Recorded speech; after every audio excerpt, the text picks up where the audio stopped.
नमस्कार दोस्तों।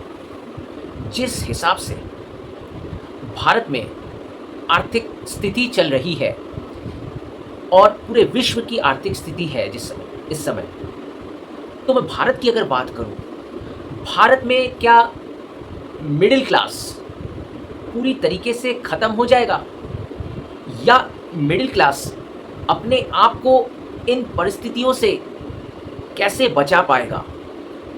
इस समय जो आर्थिक स्थिति है भारत में, चिंता का कारण क्यों बना है? तो भारत में कुछ पॉइंट्स मैं बोलूँगा जो चिंता का विषय है। सबसे पहला चिंता का विषय है भारत में बेरोज़गारी। दूसरा चिंता का विषय है महंगाई।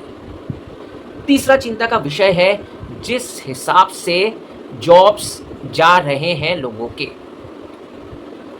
चौथा चिंता का विषय है जिस हिसाब से मिडिल क्लास ने लोन लिए हुए हैं और ईएमआई के ट्रैप में फंसे हुए हैं। तो ये जो प्रॉब्लम्स चल रही है, इन प्रॉब्लम्स से मिडिल क्लास कैसे उभर पाएगा? तो अगर हम देखें, बेरोज़गारी की बात करें, भारत की किस्मत ही ऐसी है या भारत की नियति में पता नहीं क्या लिखा हुआ है कि लास्ट 40 साल में अगर आप डेटा देखेंगे, भारत में बेरोज़गारी एक ही तरीके से अभी भी, अगर 2026 में बैठकर हम देखें, लास्ट 40 साल में एक ही स्थिति है। जहां हम अगर बात करें, जब हम डेटा देख रहे हैं आज के दिन में, जो अशिक्षित लोग हैं उनमें केवल 3% लोग बेरोज़गार हैं, और जहां हम शिक्षित लोगों की बात करें जो ग्रेजुएट हैं, उनमें बेरोज़गारी की जो मात्रा है वो 40% है। तो ये शिक्षित लोगों में बेरोज़गारी की मात्रा 40% रहना, अनएम्प्लॉयमेंट 40% रहना शिक्षित लोगों में, ये चिंता का विषय है। अगर एक डेटा की बात करूं, आईआईटी जैसे इंस्टीट्यूशन में जो देखा गया है, करीब अगर हम देखें टोटल आईआईटीज़ में जो स्टूडेंट एनरोलमेंट है, करीब 21,000 या 22,000 में से केवल जो एम्प्लॉयमेंट की अगर बात करूं, 21,000-22,000 जो टोटल स्टूडेंट्स हैं आईआईटीज़ में, उनमें से एम्प्लॉयमेंट मिल रहा है केवल 13,000 आईआईटी क्वालिफाइड स्टूडेंट को। तो ये आईआईटी जैसे संस्थान में ये हालत, ये चिंता का विषय है। अगर आईआईटी जैसे संस्थान में ये हालत है तो दूसरे कॉलेज और यूनिवर्सिटी में तो मैं क्या ही कहूँ। तो ये चिंता का विषय है।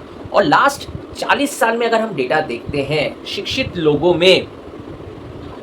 लोगों में अनएम्प्लॉयमेंट की जो परसेंटेज है वो 40% ही रह गया है, उससे कभी भी कम नहीं हुआ है।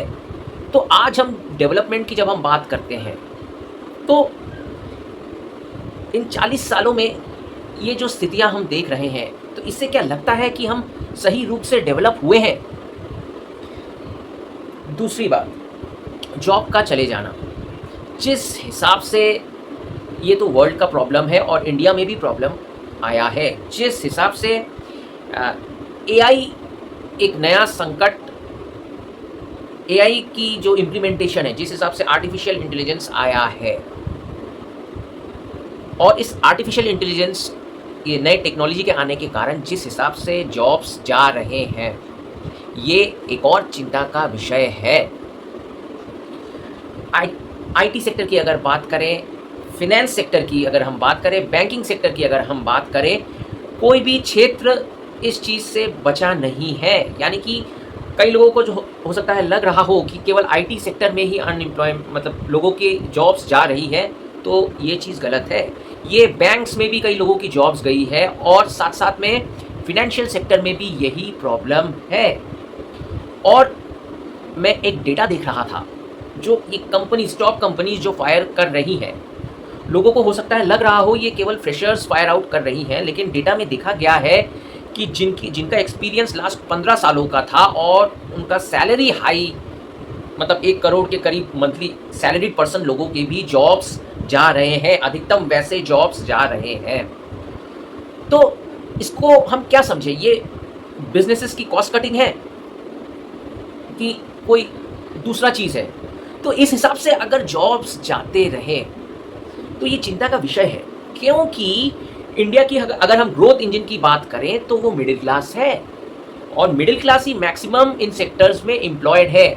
जॉब्स की अगर बात करें वो मिडिल क्लास ही जॉब्स में है, और ये मिडिल क्लास के ऐसे जॉब्स जाते रहे तो ये एक समस्या का कारण बन सकता है, क्योंकि मिडिल क्लास, मैंने पहले भी डिस्कस किया है, जिस हिसाब से कर्ज के नीचे दबा हुआ है, जिस हिसाब से ईएमआई ले रखा है, जिस हिसाब से हाउसिंग लोन ले रखा है, तो ऐसे अगर जॉब्स जाते रहे तो वो ये कर्ज कैसे चुका पाएंगे? और अगर कर्ज नहीं चुका पाएंगे तो वो डिफ़ॉल्ट करेंगे। तो वो अगर डिफ़ॉल्ट करते हैं ज़्यादा से ज़्यादा तो बैंक्स में एक बड़ी प्रॉब्लम आ सकती है, और ये चिंता का विषय है। मिडिल क्लास की अगर हम बात करें, जब हम ग्रोथ इंजन की बात कर रहे हैं, मिडिल क्लास को ग्रोथ इंजन कहते हैं, तो हमारे भारत में हम कुछ साल से देख पा रहे हैं कंजम्पशन, जिस हिसाब से कंजम्पशन की कमी आ रही है, क्योंकि मैक्सिमम कंजम्पशन की अगर हम बात करें तो ये मिडिल क्लास ही है जो मैक्सिमम चीज़ें कंज्यूम करता है। तो ऐसे अगर जॉब्स जाते रहे तो मिडिल क्लास का जो कंजम्पशन है वो तो और नीचे आते रहेगा। इससे भारत में कंजम्पशन की कमी आ रही है और आएगी भी। कंजम्पशन की अगर कमी आती है तो कंजम्पशन बिजनेस इफेक्ट करेंगे, और इंडिया में मैक्सिमम कंजम्पशन बिजनेस ही चलते हैं, और उन कंजम्पशन बिजनेस में बहुत लोग एम्प्लॉयड भी है। कंजम्पशन कम होता है तो कंजम्पशन बिजनेस अफेक्टेड होंगी। कंजम्पशन बिजनेस अगर इफेक्ट करती है, बिजनेसेस बंद हो जाती है, वहाँ पर भी जो लोग नौकरी पे हैं उनकी नौकरी भी ऐसे ही जाएगी। और तीसरे टॉपिक की अगर बात करें, इस जॉब्स के साथ एक तरफ जॉब जा रही है, दूसरी तरफ महंगाई बढ़ती जा रही है। महंगाई क्यों बढ़ रही है? जिस हिसाब से वर्ल्ड की स्थिति है, यूएस, इजराइल और ईरान के बीच में जिस हिसाब से युद्ध चल रहा है, जिस हिसाब से क्रूड ऑयल के दाम बढ़ रहे हैं, क्रूड ऑयल के दाम जिस हिसाब से ऊपर आए हैं, तो आप कुछ दिनों में देख सकेंगे पेट्रोल डीजल के दाम बढ़ते हुए। और अगर आप बात करें इस समय कंज्यूमर सेंट्रिक, अगर मैं बात करूं, जो लोग, आप लोग बाज़ार जाते होंगे, आप लोग ऑलरेडी बाज़ार में अगर सामान खरीदते होंगे, आप महंगाई को फील कर पा रहे होंगे। महंगाई की हम बात कर रहे हैं, कई लोग कह रहे हैं महंगाई बढ़ी, महंगाई ऑलरेडी, इन्फ्लेशन बढ़ गया है, और ऐसा ही अगर चलता रहा, युद्ध जारी रहा, तो आने वाले दिन में और महंगाई बढ़ेगी। और महंगाई एक तरफ देखिए, इन्फ्लेशन बढ़ते जाएगा, और इधर जॉब्स जा रही है, जॉब्स जा रही हैं, और जॉब्स में, प्रेजेंट जॉब्स में जो इस समय सिचुएशन है, इंक्रीमेंट, सैलरी ग्रोथ नहीं हो रहा है, सैलरी इंक्रीमेंट नहीं है, महंगाई बढ़ती जा रही, आप समझ रहे हैं? तो यही सब कारण है जिसके कारण मिडिल क्लास बहुत चिंता में है, और मिडिल क्लास कहीं इस बोझ में कहीं पूरी तरीके से ख़त्म ना हो जाए। इसके बाद थोड़ा अगर हम देखें, हम देख पा रहे हैं ये जो समस्या आ रही है, इस समस्या में हम क्या कर सकते हैं, सॉल्यूशन क्या है? तो सॉल्यूशन की अगर बात करें, सबसे पहला सॉल्यूशन है, इन परिस्थितियों में अगर आपको बचे रहना है तो आपको क्या करना पड़ेगा? आप जैसे बिजनेसेस में देख रहे हैं, वहाँ पे क्या सॉल्यूशन देख पा रहे हैं? वो एक ही चीज़ में सॉल्यूशन देख रहे हैं, बिजनेसेस कॉस्ट कटिंग कर रहे हैं।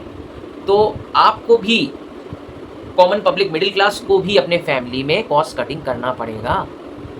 जहाँ कोई सामान आप 10 किलो लाते थे तो वो आपको अभी 6 किलो लाना पड़ेगा।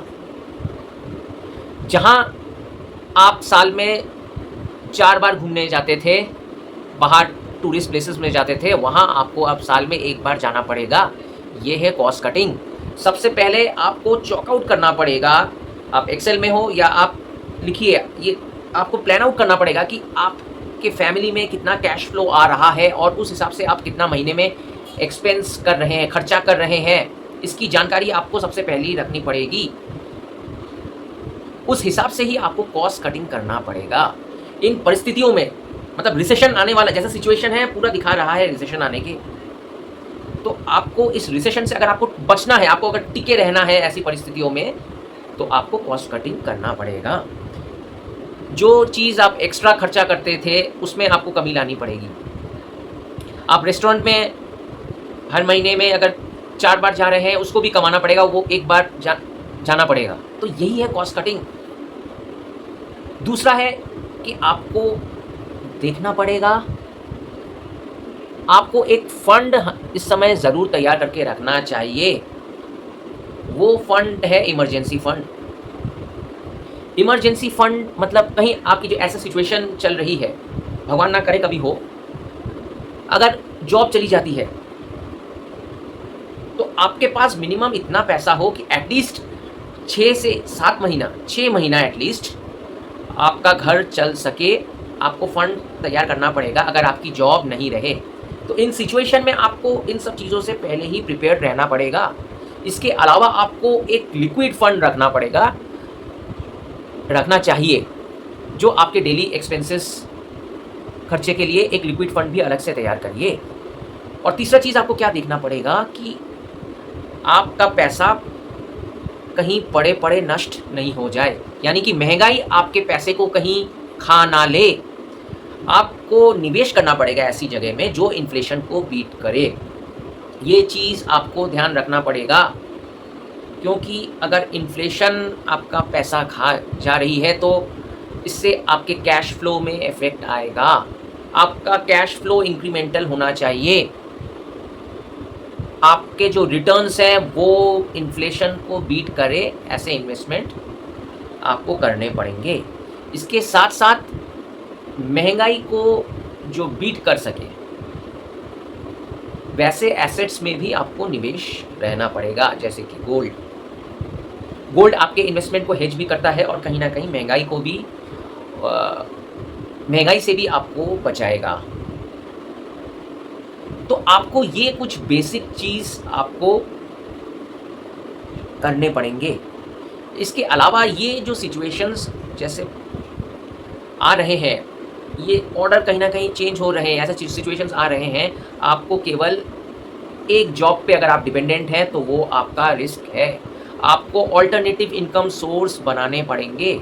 हो सके तो आपको साइड बाय साइड कोई छोटा मोटा बिजनेस हो, या आपने स्किल, अगर आपके पास कोई स्किल हो और उस स्किल को यूटिलाइज करके extra income, extra cash flow अगर ला सकते हैं तो बहुत अच्छी बात है। और ये आपको गहराई में सोचना पड़ेगा।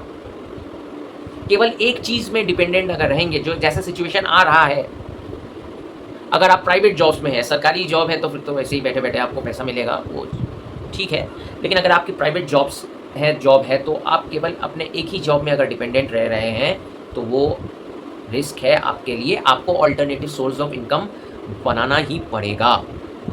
तो ये सिचुएशन जो मैंने आपसे डिस्कस किया है, जो आने वाली है, जो परिस्थितियाँ जो इंडिकेट कर रही हैं छोटी छोटी चीज़ें, वो तो चिंता का विषय है। और उससे बड़ी चिंता है कि ये जो युद्ध चल रहा है मिडिल ईस्ट में, ये युद्ध अगर नहीं रुकता है तो उससे भी बड़ा चिंता का विषय है।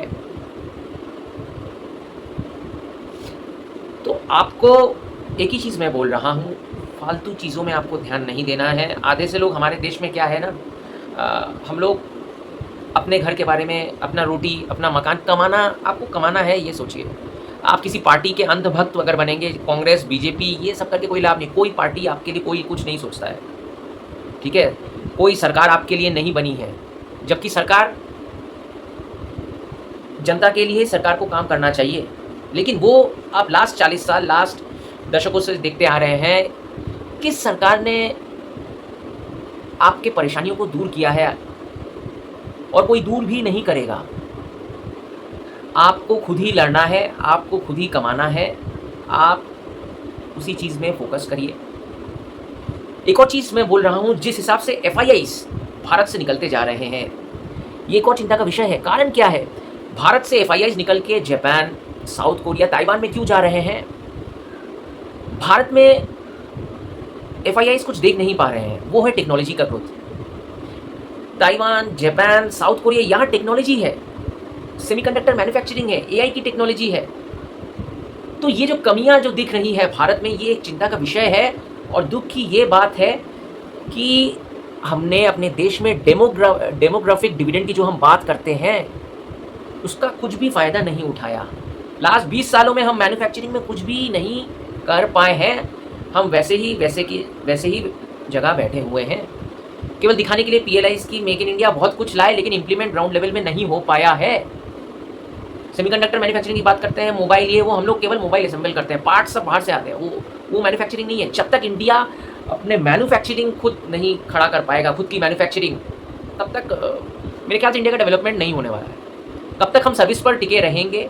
चाइना जिस हिसाब से ग्रो किया है, ये सर्विस में भी डिपेंडेंट, जो सर्विस भी है, तो सर्विस इंडस्ट्री पे हम पूरी तरीके से डिपेंडेंट नहीं रह सकते हैं, ये हम सबको पता है।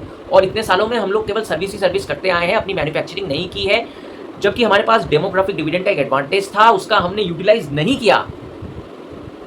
अगर हमने यूटिलाइज किया होता तो हमारे पास ये बहुत बड़ा एडवांटेज था, डेमोग्राफिक डिविडेंड। और आगे का समय जैसे आ रहा है, जो पॉपुलेशन है, कई लोग नेक्स्ट 10-20 साल में अब एजेड हो जाएंगे, और अब जितना हम फ्यूचर में जा रहे हैं, तो हमको सोचना पड़ेगा। आज अगर हम मैन्युफैक्चरिंग की बात सोचें, तो इसका काम करना चालू करें तो 25 साल मिनिमम टाइम लगता है, जो कि हमें 25 साल 20 साल पहले से ये सोचना चाहिए था, तब आज जाके हम कुछ बन पाते, जिसमें हम विफल रहे हैं, पूरी तरीके से विफल रहे हैं। आज ट्रेड डेफिसिट क्यों है इंडिया में इतना? हम इंपोर्ट ज़्यादा कर रहे हैं, एक्सपोर्ट कर ही कहाँ पा रहे हैं। एक्सपोर्ट क्या करेंगे? अपनी मैन्युफैक्चरिंग गुड्स है। इंडिया की करेंसी क्यों इफेक्ट कर रही है, क्यों वीक होती जा रही है? हम एक्सपोर्ट कितना कर रहे हैं? एक्सपोर्ट ओरिएंटेड कंट्री है ही नहीं, हम तो इंपोर्ट ओरिएंटेड क्रूड ऑयल ही 80% इंपोर्ट कर रहे हैं। तो ये सब चीज़ हमको देखना पड़ेगा। एजुकेशन है मेन, सबसे पहले इंडिया को अच्छे एजुकेशन के लिए काम करना पड़ेगा, जो कि अभी तक नहीं हुआ है। तो बातें कम करनी पड़ेंगी, चीज़ों को गहराई में देखना पड़ेगा, डेप्थ वे में देखना पड़ेगा, और ग्राउंड लेवल में आकर काम करना पड़ेगा, तभी कुछ हो पाएगा। केवल जुमलाबाजी करने से नहीं होगा। तो सिचुएशन जो है प्रैक्टिकली इंडिया के लिए तो ख़राब है। फ्यूचर क्या आने वाला है, फ्यूचर में एक रिस्क तो लग रहा है, और जो इकोनॉमिक इंडिकेटर्स इंडिकेट कर रहे हैं, वो तो ख़राब समय के लिए इंडिकेट कर रहे हैं। वो केवल इंडिया के लिए नहीं, वर्ल्ड के लिए एक ख़राब स्थिति आने को चली है, जिस हिसाब से इकोनॉमिक इंडिकेटर्स इंडिकेट कर रहे हैं। इसीलिए सबको पहले से ही सावधान बरतनी चाहिए, क्योंकि मैं एक ही चीज़ बोलता हूँ, prevention is better than cure, और उस हिसाब से अपने फिनेंस को मैनेज करें। इस समय मैं एक ही चीज़ बोल रहा हूँ, अगर आप निवेश कर रहे हैं इक्विटी मार्केट्स में, प्रॉपर प्रोफेशनल एक्सपर्ट की सलाह लेकर, अगर आपको मार्केट के संबंध में नॉलेज नहीं है, अगर आप बिजनेस का एनालिसिस नहीं कर सकते हैं, तो ज़रूर किसी प्रोफेशनल एक्सपर्ट की या फिनेंशियल एडवाइज़र की ज़रूर सलाह ले। बिना सलाह के तो मत जाइए, क्योंकि मार्केट इस समय स्टॉक्स स्पेसिफिक मार्केट है, मैं बार बार बोल रहा हूँ। तो चलिए, आज ये मैंने डिस्कस किया आपके साथ, क्योंकि मैं कुछ संकट देख पा रहा हूँ, इसीलिए मेरे को लगा आपके साथ चर्चा करनी चाहिए, और इन संकटों से हम अपने आप को कैसे प्रोटेक्ट कर सकेंगे, वो भी मैंने बड़े छोटे में ही आपको समझाने की कोशिश की, और देखिए क्या होता है। फिलहाल आज के लिए इतना ही।